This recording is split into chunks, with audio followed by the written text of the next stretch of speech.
Boa noite. Um incêndio de grandes proporções atingiu hoje uma empresa da Alemoa, em Santos. A fumaça preta já podia ser vista de vários cantos da cidade. As labaredas ultrapassaram 30 metros de altura, fortíssimas.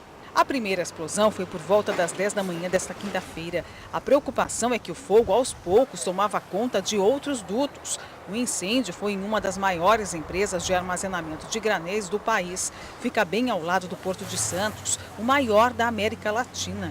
O fogo impressiona tanto que até mesmo os motoristas que seguem rumo à capital do estado, na rodovia Anchieta, pararam no meio da pista para registrar tudo o que está acontecendo. Para se ter ideia, eu estou a uma distância de 200, 300 metros de onde houve a primeira explosão e já dá para sentir o calor das labaredas. O problema é que essas pessoas ignoram o risco iminente de novos dutos explodirem. Bombeiros de toda a região e até mesmo da capital do estado foram mobilizados. A corrida era contra o tempo. A corporação decretou estado de emergência. Moradores de bairros vizinhos e funcionários da empresa tiveram que evacuar a área porque corria o risco iminente de novas explosões. Por enquanto, não se sabe o que teria ocasionado o incêndio. Depois de mais de 7 horas de trabalho, os bombeiros ainda tentam descobrir o que teria causado o incêndio. Por telefone, nós conversamos hoje à tarde com o porta-voz da companhia, o capitão Alexandro Vieira. A população não corre risco, porque é uma área portuária, um circuito industrial da área portuária, então não tem população próxima que possa ser atingida. Não há risco para a população. Risco apenas caso diminua esse controle, que não é o que está acontecendo. Nós estamos com total controle desses tanques. O risco seria apenas de se propagar nos tanques vizinhos. Existe o risco desse combustível ficar queimando madrugada dentro? Existe sim a possibilidade que isso perdure ao longo do dia e da noite. Nós não sabemos prever quantos dias, mas estamos preparados para trabalhar mais dias. A estratégia de combate, tendo em vista aí a temperatura dos tanques, é a utilização, além da água, ou com a água, que seria mais certo dizer, da espuma. A espuma possibilita que a água chegue até os tanques, mesmo com a temperatura alta. E a gente está utilizando a água do Canal de Santos, através do navio do bombeiro, o governador Fleury, para assessorar nesse abastecimento, para que não nos falte água nesse combate. Moradores de toda a região enviaram fotografias ao Santa Portal mostrando que a fumaça do incêndio na Alemoa pôde ser vista de longe.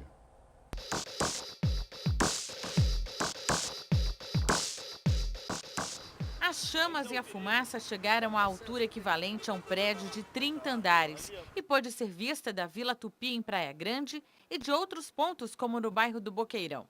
Do outro lado do canal, em Guarujá, moradores registraram a imagem nos bairros Santa Rosa e Santo Antônio. Estas duas fotos são do centro de Cubatão, mas a imagem também assustava quem estava perto da refinaria Presidente Bernardes. Moradores de São Vicente também avistaram incêndio nos bairros Beira-Mar e Cidade Náutica.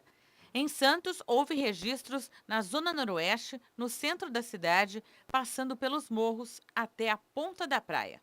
A fumaça também chamou a atenção de quem viu de cima, do alto da serra, na Via Anchieta.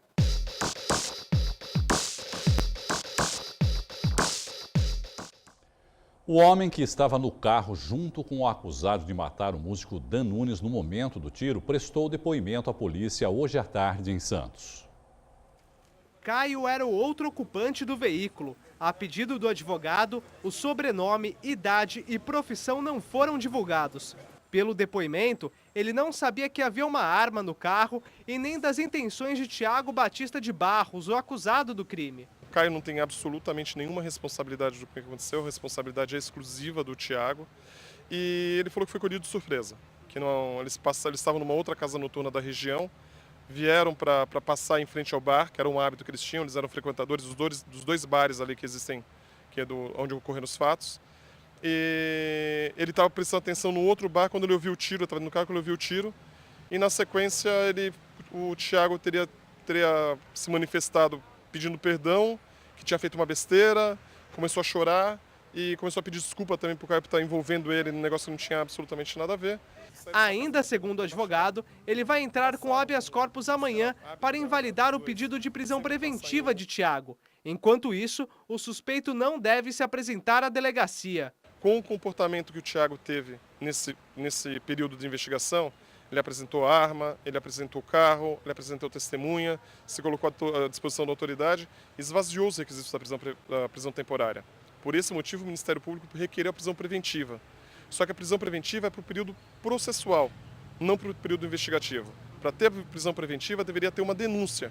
E o Ministério Público não ofereceu a denúncia. Então, existiu um erro, na minha ótica, existiu um erro técnico na expedição da prisão preventiva, e é isso que eu vou tentar reverter no tribunal. Entendi. Tiago deve se apresentar nos próximos dias na delegacia? Primeiro, por orientação minha, vou aguardar a decisão do tribunal. O veículo utilizado no crime foi entregue à Polícia Civil para passar por perícia. Dan Nunes, o vocalista da banda Trevo, foi morto por volta da 1h30 da manhã de segunda-feira.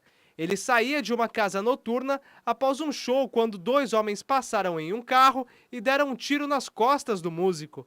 A câmera de monitoramento mostra quando o cantor foi atingido. O autor do disparo é Tiago Batista de Barros, de 31 anos. A investigação acredita que o crime foi passional. O suspeito teve um relacionamento e um filho com uma vendedora de 31 anos. Depois, a mesma mulher se relacionou com Dan Nunes. A vendedora já prestou depoimento na delegacia, mas não quis gravar entrevista. Policiais civis descobriram um laboratório de drogas no Perequê, em Guarujá. Uma mulher foi presa. O desenho do pica-pau era usado para identificar o fornecedor da droga.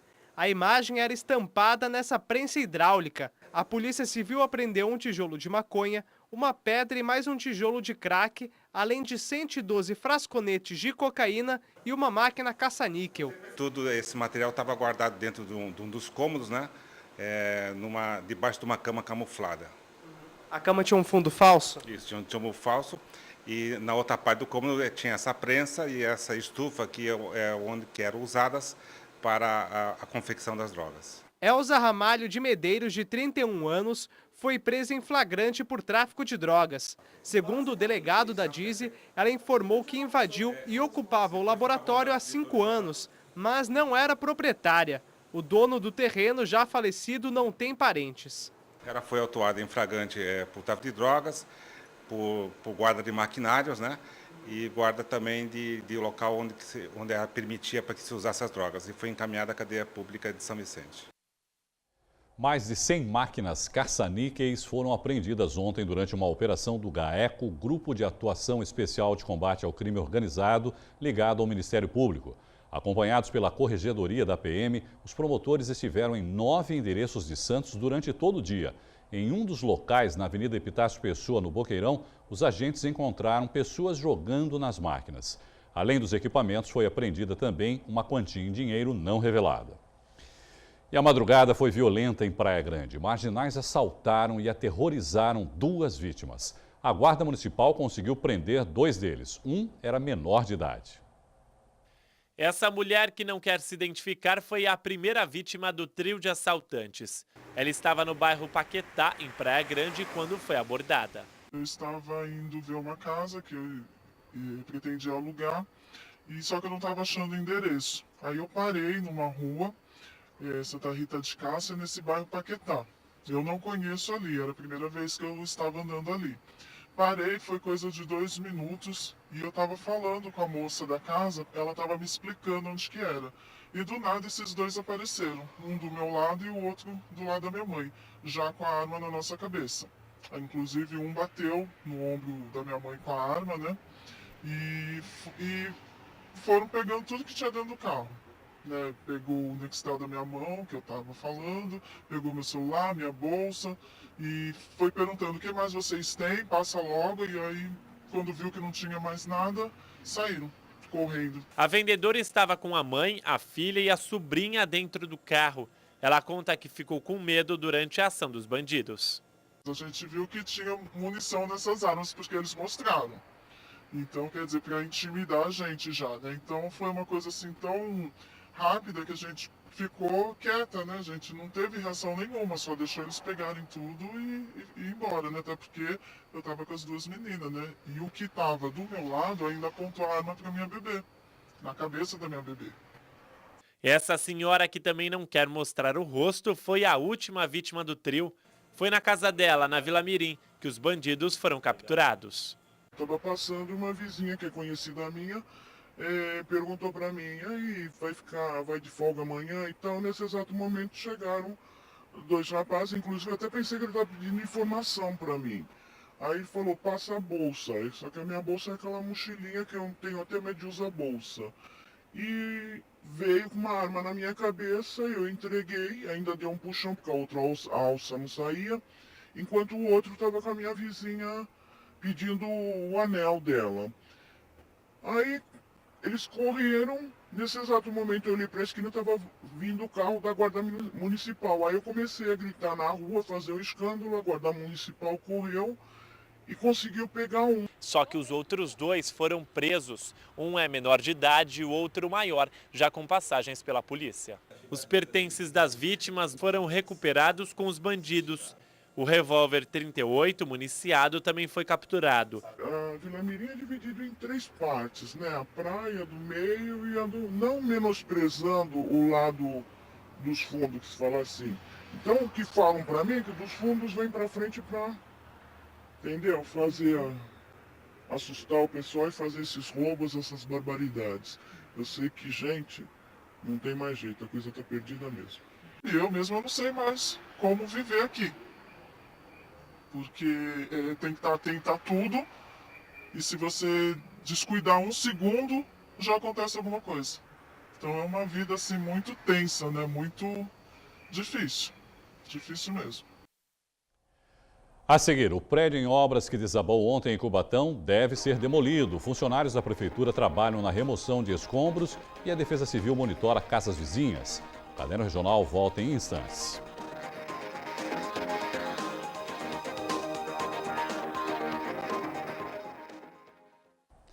Começou hoje a demolição do que restou de um prédio em obras que desabou ontem em Cubatão. Aos poucos, técnicos da Defesa Civil e funcionários da Prefeitura retiravam objetos do que restou do sobrado que estava em obras. A decisão foi tomada após o desabamento que ocorreu na manhã de quarta-feira. 5 homens estavam no local quando o piso superior cedeu com o telhado. 3 homens ficaram sobre os escombros. Só foram retirados pelos bombeiros 1h30 depois. 2 deles continuam internados.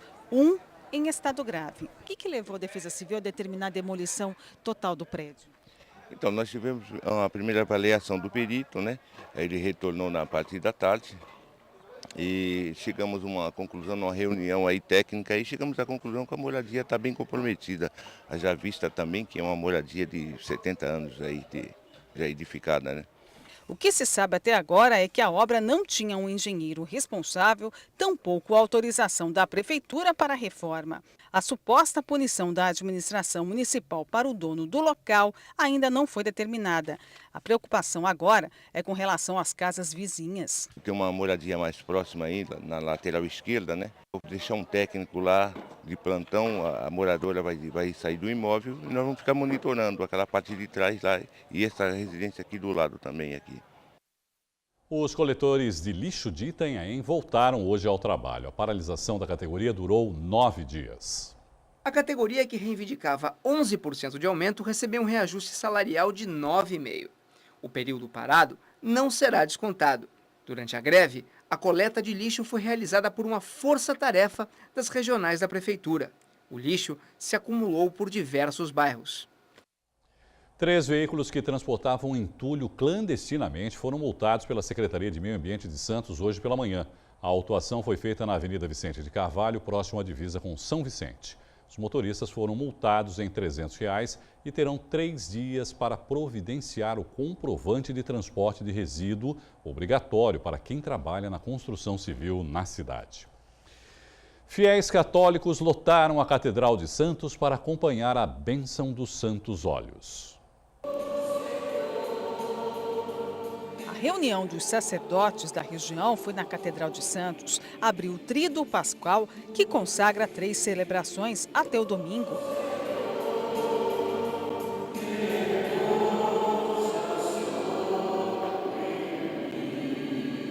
A missa aconteceu simultaneamente em vários cantos do mundo. Assim como em Santos, vários fiéis lotaram as igrejas para a bênção dos santos óleos. O bispo diocesano Dom Jaci Francisco Braido participou da celebração. Depois do intervalo, tem as notícias do esporte, além de uma entrevista com Robinho sobre o clássico contra o Corinthians. Tem também o hóquei sobre patins no Internacional de Regatas em Santos. Nós voltamos já.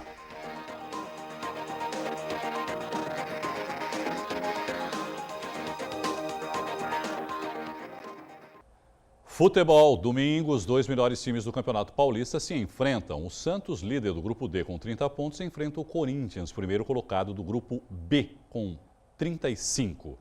Em entrevista coletiva realizada hoje, o atacante Robinho falou sobre a expectativa para o clássico. Fico feliz de estar voltando e podendo ajudar os meus companheiros. Eu acho que o Corinthians é um grande time, né? Eu acho que não é a fase que o Corinthians está que vai fazer o jogo ser diferente. Todos os jogos que nós jogamos contra o Corinthians foram difíceis e esse também não vai ser diferente, né? Então, eu infelizmente não assisti o jogo ontem, estava jogando videogame com meus filhos, mas respeito todos os jogadores do Corinthians, respeito o time do Corinthians, sei que eles estão vindo num momento muito bom, mas no futebol as coisas mudam muito rápido, né? A gente jogando bem, ganhando, com certeza os elogios que o time do Corinthians está recebendo agora vão mudar, vão passar de lado. Então a gente respeita todos os adversários, eu acho que o nosso time está preparado para ir lá e fazer um grande jogo. O Corinthians sempre foi forte, principalmente no seu estádio, mas uma hora o Corinthians tem que perder ali, espero que seja domingo contra nós. A gente vai fazer de tudo para que isso aconteça, né? Se o Corinthians ganhou todos os jogos lá, porque fez por merecer, porque jogou bem, porque marcou em cima, mas uma hora isso vai acontecer, espero que seja agora. Tomara que eu consiga assim fazer gols, e melhor do que fazer gols vai ser sair de campo com a vitória. Eu acho que o nosso time está numa crescente boa, né? A gente teve 2 tropeços agora, né? Uma derrota contra a Ponte e um empate em casa, mas eu acho que tudo dentro do previsto. Eu acho que não é nada para se desesperar. Eu acho que tem que continuar seguindo no trabalho e querendo sempre jogar bem. Como eu falei antes, quanto melhor a gente jogar, mais próximo da vitória a gente vai estar. Para falar mais sobre o clássico, eu converso agora com o editor do Santa Portal, Juan Real. Juan, boa noite. Parada duríssima, né? Enfrentar o Corinthians, não só pelo fato de estar a 28 jogos invictos, né? Jogando lá na Arena, no Itaquerão, como queiram, mas porque o Corinthians vinha apresentando um bom futebol também, não é, Juan? Pois é, Irineu, boa noite, amigos do Caderno Regional. Eu acho até o que demonstra a superioridade do Corinthians é que o Robinho se segurou na entrevista. O Robinho geralmente provoca, promete caneta, dessa vez ele se segurou. Acredito que, não é porque ele não está confiando na equipe, mas acho que também para não motivar ainda mais o Corinthians, que até a torcida tem se gabado muito que o Corinthians não perde, como não perde a 28 jogos, também não tem perdido os clássicos lá. E esse ano já fez 2-0 no São Paulo, num jogo que poderia ter sido muito mais. Eles dominaram o São Paulo e para o Santos um páreo duríssimo mesmo. Irineu, a gente espera que com o retorno do Robinho da seleção, que o Santos desenvolva um jogo melhor do que os 2 últimos jogos, que perdeu e empatou, e aí foi um Santos completamente diferente do que a gente estava vendo. Mas olha, pegar o Corinthians na fase que está, mesmo com as 2 equipes já classificadas no Paulista, mas vale a questão da ganha importância também o jogo, não só pelo fato de ser um grande clássico, claro, né? 2 rivais, Santos e Corinthians, mas que quem chegar em primeiro na classificação geral ganha vantagens para a próxima fase, não é? Pois é, Irineu, é a grande disputa em questão. As 2 equipes já estão classificadas há muitas rodadas, né? E o Santos, por exemplo, é líder do grupo dele com folgas, né? Só que o que vale é essa questão de você ser o primeiro no geral para você disputar todas as partidas das próximas fases em casa. No caso do Santos, se ele permanecer com a 2ª posição, que é onde ele está hoje, ele joga as quartas e a semifinal em casa. Ele pode escolher isso. E aí, afinal, o que é mando da federação? E se de repente a federação decidir mandar as 2 partidas na Arena Corinthians, né? Porque a Arena Corinthians está aí agora como mais um palco, como também tem a do Palmeiras, como mais um palco para finais dos campeonatos estaduais, como o Morumbi durante anos levou. Então, de repente, para o Santos essa vantagem nem é tão interessante. O que vale mesmo para o Santos é permanecer em segundo e fazer os 2 jogos de mata, que aí é uma partida só. E aí, Irineu, é muito mais importante essas 2 partidas que são únicas, você fazer nos seus domínios, do que aquela de mata-mata que a gente sempre sabe que acontece muita coisa. Isso que vai estar em disputa, mas acho que acima disso o clássico, principalmente que o Corinthians quer se manter invicto até em relação aos grandes e o Santos, claro, não quer perder para o Corinthians, vem de 2 resultados ruins, né? Bom, só para registro, né? o Corinthians só perdeu o primeiro jogo justamente na inauguração lá, ou na estreia, né? Porque já tinha na pós-Copa contra o Figueirense. Contra o Figueirense. Gol do Giovanni Augusto, que é um atleta que... Com um gosto meio amargo para a torcida, né? Justamente no primeiro jogo, mas... Os anti-corintianos só se divertiram nessa partida, porque depois o Corinthians realmente adotou aquela casa, né? Que é dele, e nunca mais perdeu. E o Giovanni Augusto, que o Santos está interessado em trazê-lo, quer dizer, ele que marcou esse gol do Figueirense naquele jogo. Quem sabe só o fato de o Santos estar querendo trazer esse jogador, o Santos não vai lá e ganha essa partida na Arena Corinthians. Bom, nós tivemos os paulistas também na Libertadores, teve rodada da Libertadores também, né? E justamente o Corinthians, que nós estamos falando, passeou, né, em cima do Danúbio, 4-0, Jadson e Guerreiro 3 vezes fizeram os gols. Pois é, o que mais impressiona, né, Irineu, é que quando foi sorteada essa chave com o Corinthians ainda na primeira fase, se falava do grupo da morte. E o Corinthians está aí, invicto, desde o início e 100% na fase de grupos, né, porque chegou a empatar aquela segunda partida com o C Caldas, mas ele vem invicto e vem 100%, sempre vitórias consistentes, golaços, né, Irineu, golaços, deixando essa arena cada vez mais a cara do Corinthians mesmo. O torcedor deve estar completamente desacostumado, porque... E deixa uma obrigação para a diretoria de renovar o contrato com o Guerreiro, né? Pois é, o Guerreiro é um jogador... Que a torcida não vai aceitar, né? Agora, imagina, se ele sair, o Guerreiro, ele tem já um histórico no Mundial, o gol foi dele do Mundial, né? E ele sempre marca gol em partidas que o Corinthians precisa dele. E dessa vez ele marcou 3, claro, o Danúbio é o pior do grupo. Ele é o artilheiro, né, jogando lá. Do Itaquerão já é. E acho que é o jogador estrangeiro já também que está perto aí de ser o que mais marcou gols pelo Corinthians. Sim, vem sendo um destaque extremo. Ele hoje passou o Tevez já, né? Já passou o Tevez. O Tevez, ele marcou uma fase que o Corinthians ainda estava, né? Era diferente, o Guerreiro veio para essa fase de que o Corinthians acabou ganhando tudo, né? É verdade. O Guerreiro, ele faz parte dessa fase que desacostumou o corintiano de ser sofredor. Hoje o corintiano é um mimado, assim, porque só ganha e faz excelentes partidas na sua arena. E ele é o melhor centroavante hoje do Brasil, indiscutivelmente. Ele é jogador de decisão, dá gosto de ver o Guerreiro jogar. Uma pena que está no Corinthians e não no Santos, aqui perto da gente. Dando esse espetáculo, mas o Santos tem o Robinho, ainda confio no Robinho. Bom, o Corinthians deu aí o seu passo definitivo, né, para se classificar, né, está garantido já na próxima fase. Praticamente garantido, claro que por aquela união né, se aqueles resultados absurdos acontecerem, mas eu acredito que não vai acontecer. Mas pela perspectiva, né, pela projeção que a gente faz, obviamente o Corinthians deve estar classificado. E por outro lado, o São Paulo acabou se complicando. Perdeu para o São Lourenço jogando lá por 1-0. O gol, como é o nome desse jogador? Me ajude. Cauteruccio, é isso? Cauteruccio, vamos colocar um italiano nesses 2 Cs aí, o Cauteruccio. Pois é, Irineu, o São Paulo já tinha sofrido com o São Lourenço no Morumbi. E era expectativa de uma partida muito difícil na Argentina. E aí o Rafael Tolói acabou colaborando com esse gol.